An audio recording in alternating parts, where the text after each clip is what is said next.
So hello po mga kalingap. Hello po mga kalingap. And hello po mga kalingap. Hello po mga kalingap. Hello po mga kalingap. Welcome back to my YouTube channel, Kalingap Dan.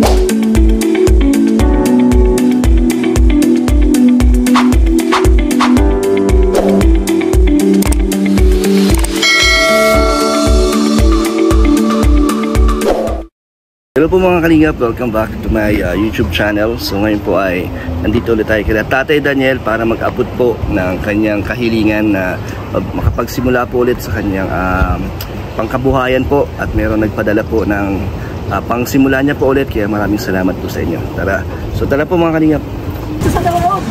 Yan po mga kalingap. At pala si Kuya David, shout out Kuya David. Oh, kaninong bahay ito na eh? Sa atin ito, binuksan ko. Oh. Ay, o ano? Oo, dito. Sinakot ko lang ito kasi napakainit. Pasok po kayo, pasok. Kuya Daniel, hello Tatay Daniel. Ano pala dito na eh? Isang pintuan. Oo. Akala ko ibang bahay. Hindi. Ay, mas presko pala oh. Presko kasi nakakaya naman ka ako kay Kuya. Laging mainit, pinapawisan. Kaya nga, mainit no, pero buti mahangin dito po. Oo. Kamusta Kuya Daniel? Kala sir. Nakapag ano ka na ulit? Titinda-tinda?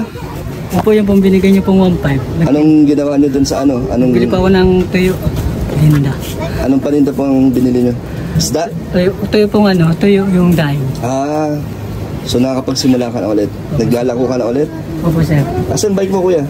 Ay, inarkila po lang ngayon lang po. Nagkila ulit? Maayos naman, hindi naman na nabubugbog ang bike mo. So, Upo kayo po, upo. Masarap mag-upo at mahangin. ay, thank you, Nay. Si Kuya David po pala. Sama namin. Napasal po kayo din sa amin, nakakahiya. Kasi giba ang bahay. Walang pasok mga anak mo? Hindi siya kakapasok na. Bakit po? Yung pong isa kong anak ay may sakit na naman sir. Masakit ulit? Ubo. Ba't di po gumagaling? Yung braille ko. Baka laging ano na, naglalaro sa ano, Ay, mainit ka. sa arawan, tapos natutuyuan ng pawis. Uminom po ng gamot. Opo. Ay, oo. Meron na pong gamot. Mamayat na siya eh. Wala yung ano. Pero yung panganay nyo na atay, magaling na. Opo, opo sir. John Brian, anong sakit mo? Ang sakit ba na sagot? Buka kami. Dali, upo na upo. Ay, ubo ka? Ba't di gumagaling? Baka masyado kang ano, malikot. Hindi ka opo. Medyo talaga sir. Medyo talaga balikot. Pero nag-ano na siya na yan, nagsasalita na. Opo, nasalita na siya. Dati, tahimik yan eh. Kasi pinapagalitan siya ni ma'am niya eh. Mahirap magsalita. So Kuya Daniel, ano po ba ang ano, ang kahilingan nyo nakaraan ba nung pumunta ako? Ang punan po ulit sana sir. Punan para sa scramble. Opo. Balik ko nga po sana sir ay pag mag-scramble tapos po paghapon tinap na. Makakabenta ka pa kahit hapon na ng ano, ng isda. Opo. So pag umaga para sa school, pwesto ka sa eskwelahan. Saan ka naman kukuha ng ano, pang scramble? Or paano mo ginagawa? Marunong ka naman? Marunong po sir. May ano ka na dati? Opo, sir. Nasubukan mo na magtinda ng scramble. Kanino naman yun? Sa scramble po sir. Sa paganto po. Dadaling ko po sa mga eskwelahan po. Tapos, Hindi, dati nung nagbenta ka dati. ay dito lang po sir sa ano. Dito. Parang ano ka, may boundary ka Opo no? sir. Ibabaw. Kamusta naman ang kitaan sa scramble? Okay naman po sir. Medyo may nakikita naman po. So ngayon, pag may sarili ka na, mas maganda ang kita kasi solo mo na. Opo sir. Sige Kuya Daniel, kasi meron na nagpaabot ng tulong para sa inyo na makapagsimula ka ulit. Magkano ba ang kailangan mo para makapagsimula sa pag-i-scramble? Yung po nga sana pong yung 3,000 po sir. 3,000. Mabibili mo na yung pang-yelo? Opo sir. Kasama na yon. Yung mga lalagyan ng scramble. Yung ko lang kung May icebox ka, di ba, Kuya Daniel? Opo, meron. Gusto gagamitin mo ulit yun. Ay, oo, sige na. Pwede yan? Pwede ba yan? tapos po timba. Ano pa? Bili na lang po ako ng mga lagayan po ng Yung mga baso-baso. opo, baso. Tapos may ano pa yun, di ba? Yung may sandok, Yung chocolate, Opo, yung chocolate. syrup, tapos marshmallow, gatas po. gatas. Yung mga patok na patok. Baka sa anak mo lang maubos yan. Hindi sir. Saan naman bibili ng pang ng yelo? Yan lang po sa palengke sir. May nabibila nun. Magkano ba yung ganon? Mura lang po yun sir. Mura lang isang kalating. Tapos pang matagalan na. Pag nasimulan mo ito, Kuya Daniel, mapapatuloy mo na to. Opo, sir. Ikaso, di ba, yung anak mo may ano pa, may sakit pa. Pero maganda yun kasi may pagkukulang ka na ng pambili ng gamot. Binibili niyo ba yung gamot, Kuya, o libre lang sa center? Yung pong Lagundi po ay binili po namin. Mahigit pong 100. Ano ba sabi? Napa-check up niyo na po si... Meron po yan. May reseta naman po. Ilang araw na siya hindi pumapasok? Ano lang po, ng 3 araw lang po, sir. 3 araw? Paano Baka po matatapos bukas na ano? Baka po bukas makapasok na po, sir. Matatapos na ang klase. Asal class. Pasado naman. Mga anak nyo, ano naman, magle-level up sila. Opo, sir. Tapos na na. Bebe. Kasi kayo, Dati nakakausap mo na eh. Okay, O kuya, nahihiyak ka na naman. sir, kung hindi nyo po sana mamasamahin, sir, ay may ano, ulit sana ako sa inyo. Kunti lang po sana. Pampachikap lang po sa mata ko, sir. Ba't ano nangyari? Wala mo ba kuya ganun? Habang sir, tinatamaan siya sa sobrang init ay nalabo na po, sir, mata ko. Halos wala na po, sir, makilalang tao. Sobrang labo. Pag ano, pag maaraw, Tapos po yung mukha ko, sir, pag umaga naman, po yan. bakit po? Kailangan mo pa-check up nga. Opo, sir. Sige, Kuya Sabi po Daniel. yung sa barangay po, nagpa-check up ako doon sa barangay. Binigyan po nila ako ng reseta ay mapakuha na po sa laboratory ng ihi daw po kailangan nila. So tuwing umaga, gaano katagal na yung Kuya Daniel? Magdadalawang taon na to, sir. Nang nararamdaman mo? Opo. Tapos hinihingil ako, sir, pag ano, yung konting galaw ko lang, hinihingil ako. Tapos ngayon, sir, nagharap ako ng panggato, hinihingil ako sa tabing dagat. Eh, napakainit din po kasi. Halos po wala na akong makilalang ano, tao kapag yung sobrang labo na ng mata. Hindi ka naman nahihilo Hindi naman po, sir. pag nararamdaman mo yun. Kaya kailangan po daw nila na magpa-laboratory ako, sir. O, Kuya, Kailangan daw po check up nila ka. sa ano na daw po yung private. Kailangan pag sa provincial daw po ay halos inaabot po na maghapon ang pa-check up. Magkano pag sa private ang ano, ang check Sabi up? po nila yung mura mo lang daw po, 350 lang daw po check up. Tapos Tapos? yung pasamantalang pampatak sa mata ay 350 din po siya. Sige, Kuya Daniel, huwag ka mag-alala. Bibigyan kita ng ano, pampa-check up mo. Kailangan magsisimula pag ano, na bigyan kita ng pampuhunan. Siguro po pag ngayon po di pagka bukas pili na po. Bukas agad. Oo, sir. Pero unahin mo magpa-check up. Kasi mahirapan ka din kung lumalabo yung paningin mo. Teka lang to, sir, pag yung naninigarilyo yung mga tao ay tingin ko ay dalawa na, sir, tingin ko pa sa Sa sigarilyo. sobrang labo. So ito, Kuya Daniel, mga panggatong mo. Pagkatong, sir, Saan mo kinuha yan? sa tabing dagat po, sir, sa mga dagsalan, sir. Mga nakakalat lang. Tapos sa inyo pang ano nyo? Luto-luto. Dito po kami, sir, nasain. Dito, sir, posit ko sa loob kasi pag-sir. Dito ka nagluluto. Dito ka naggagatong. Opo. Ba't dito? Ay, di likod ng bahay nyo. Sa likod po. Pag sa loob po kasi mausap na masyado. Oo nga, kasi maano to, no? Masakit sa mata. Kasi po masakit sa mata. Tsaka maano to, delikado sa baga. Wala po magagawa. So dito ka nagluluto. Opo, sir. Paano pag maulan dito? Ay ano na po kami na Hindi YouTube. na nababasa. Hindi naman po gano'n. So yun, dito pala nag-ano si Kuya Daniel. Gaano katagal ka nangongolekta ng mga panggatong? Matagal na din po, sir. Tagal na rin. Yan talaga ang ano nyo na, ang Kaya po. paano nyo, paraan para magluto. Opo. Wala kayong gasol? Wala po, sir. Magkakasal po ba? Mahirap po magkakasal. Sana mag-uling. Kaya pong mahal na po ang isang sakong uling.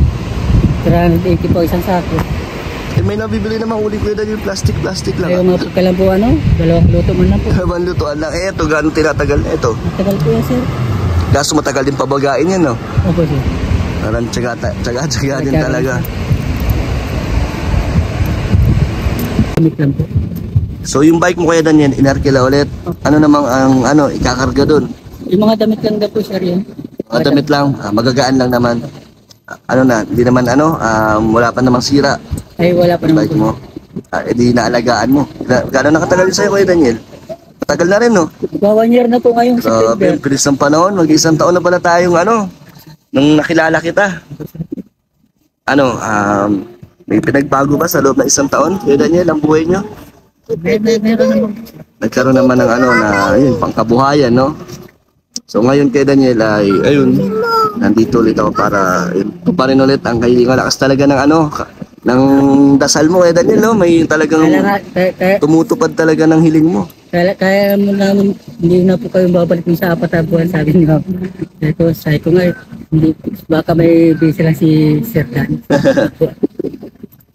Ngayon ay mabibigyan kayo ulit ng pagkakataon na pagsimula. Sana magtuloy-tuloy na at sana gumaling na yung mga anak mo. Galing naman na. Opo, gumaling po mga ganun. Buti si Daniel hindi nagkakasakit. Hindi naman po sir. And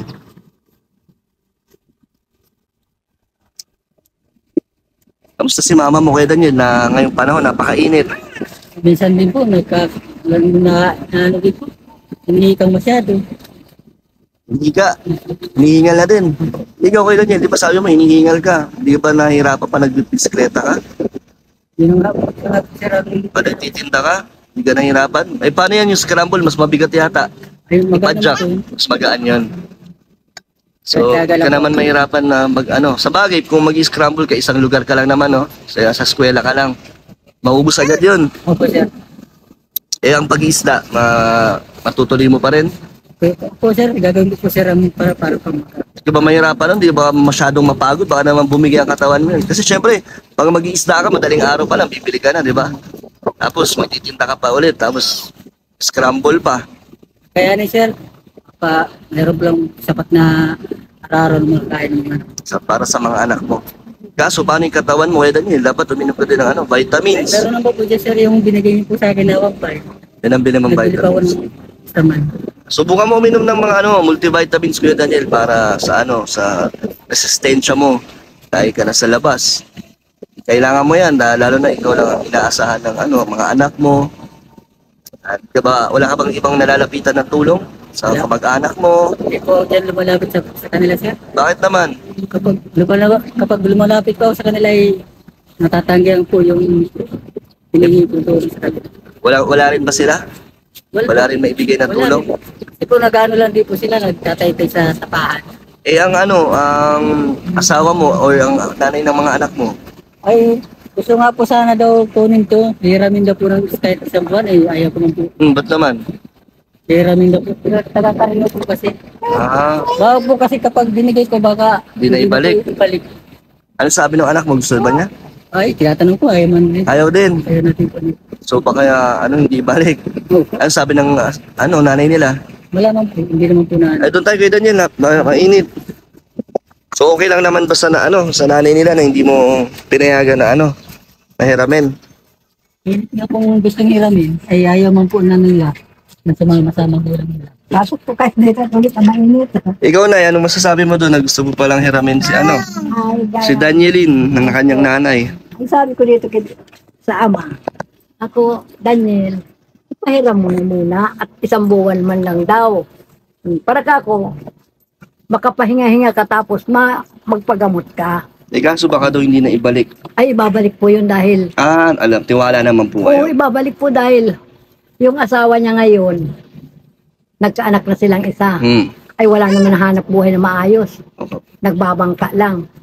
Pagka malakas ang hangin, Walang bangka, walang laot.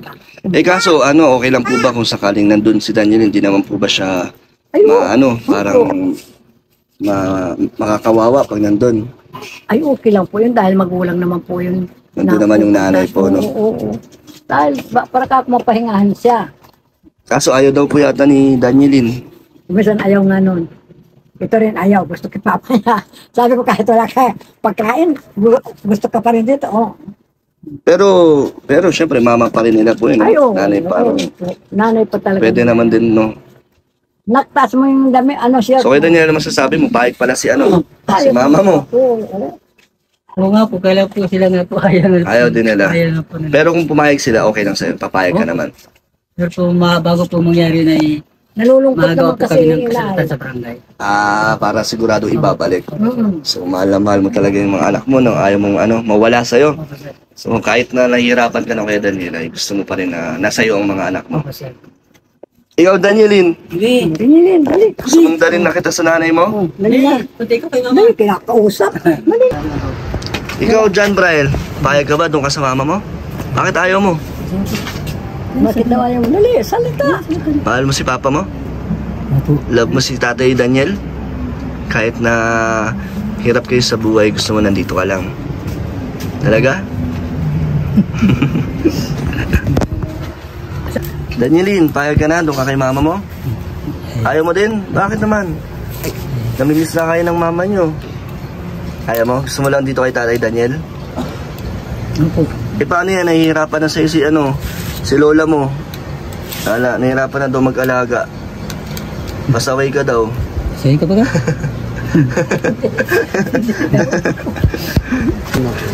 So ayun Kuya Daniel, ang aking pagbabalik dito ay syempre para mag-abot ng tulong. Ito po, may nagbigay galing po kay Nieves Villanueva from Los Angeles, California, USA.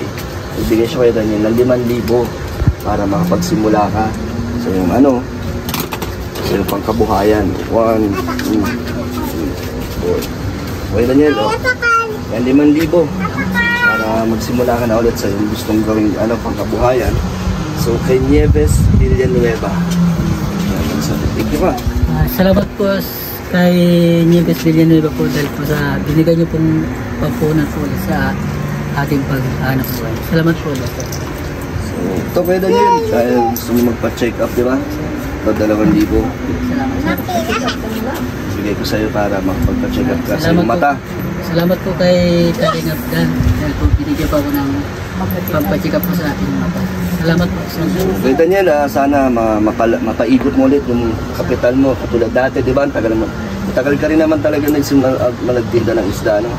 Sadyang nagkaroon lang ng pagsubok, kaya natigil. So ngayon, sana sa mga susunod na pagbalik ko, meron kang pinagkukunan ng paggastos. So yun po, Nieves Villanueva from Los Angeles, California, USA. Maraming salamat po sa 5,000 na binigay niyo po para kay Kuya Daniel. Salamat sir sa binigay niyo po sir na hindi ko po kayo makalimutan sir.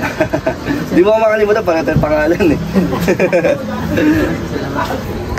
So Nay, kami po ay aalis na rin ni Kuya David. So ano masasabi mo na yung makakapag ulit? Makakapagsimula po Yun. si Daniel sa kanyang hanap buhay. Masaya ka po. Ay, napakasaya ko po dahil kung saan hindi na ako makang-isip kung saan po makuha ang pagkain bukas o mamaya. Kaya maraming pong salamat. Salamat din. Sa inyo po, lalo po sa iyo, Kuya Dan. Maraming salamat. And ikaw John Kyle, may na ulit kayo, may negosyo na. Dali. Ano gusto mo sabihin sa nagbigay? Nagbigay sir. Salamat po sa nagbigay. Salamat po. Hi ka. Okay. Thank you po. Ayan. Thank you po. Thank you po. Dalaga na yata si Danielin, may haya na. Ayan Kuya Daniel, at sana ay dyan nagsimula ulit ang pagbabago sa inyong buhay. Di ba wala kayong kuryente dito Kuya Daniel? Gusto nyo bang bigyan kayo ng solar light sa susunod? Opo sir. Di ba? Solar light para paggabi may ilaw kayo. Di ba ang gamit nyo dito? Oo. Gasera? Oo. Gasira. Delikado yun kasi puro pawid yung paligid. So sa susunod na ibigyan ko yung solar light. Kahit isa lang, no? Kasi malakas na yan dito sa loob ng bahay nyo. Ayan, kaya Daniel, ang gusto mo sabihin sa mga nanonood sa sa inyo, at sa nagbigay ng tulong. Salamat po ulit sa tumulong sa amin, sa ating pamilya. Kay Nieves po, Villanueva na bumigay po sa akin ng 5,000 para po sa pampunan po ulit. Salamat po ulit. Bye-bye po. Thank you kay Kuya David. Ayun mga kalingap, thank you so much po kay Ma'am Nieves Villanueva from Los Angeles, California. Sa 5,000 po, napakalaking tulong po nun para makapagsimula ulit si Kuya Daniel. At ayun, sa mga gusto pa po magpaabot ng tulong, message lang sa Facebook page Kalingap Dan. Thank you po sa inyo lahat mga kalingap. God bless po.